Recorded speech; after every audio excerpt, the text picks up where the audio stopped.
friend was attacked verbally by an angry pumpkin enthusiast, and there's something we can all learn from what happened next. So, I have a friend whose job is jack-o'-lanterns. It is not the only thing he does for work, but every year, seasonally, he provides carved pumpkins to places that want them as part of their Halloween events. There will be these big pumpkins that have these nice designs carved on them, and sometimes there will even be professionally trained artists actively carving the pumpkins for the guests.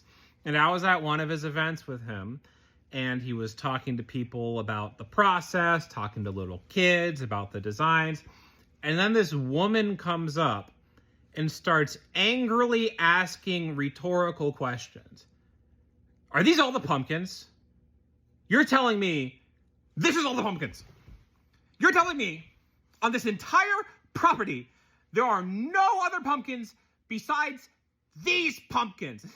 To be clear, there were numerous pumpkins, but apparently this woman had gone to this same event some years before and there had been more pumpkins.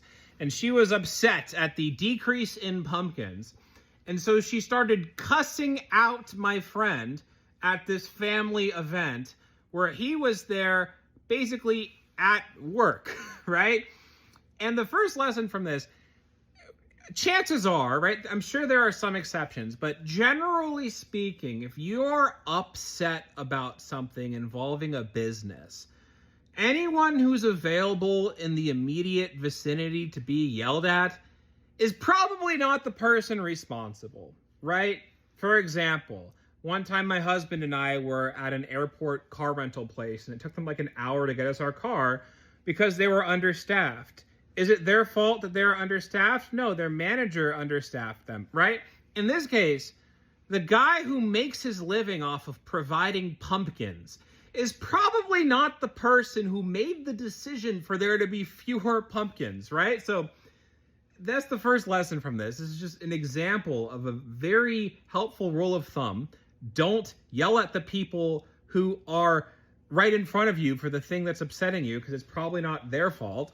And then the second lesson is how my friend responded, because he was very kind. He was like, yeah, hey, I'm sorry you're disappointed. This is what we have. There's a lot of other stuff to do here as well. I hope you have a good time. And he was making a choice. He was choosing to risk wasting his kindness on someone who didn't deserve it, rather than risk depriving it from someone who might need it. Because, who knows why this lady was so upset? Maybe she had a really bad day. Maybe she got some horrible news. So those are the two lessons from Angry Pumpkin Lady.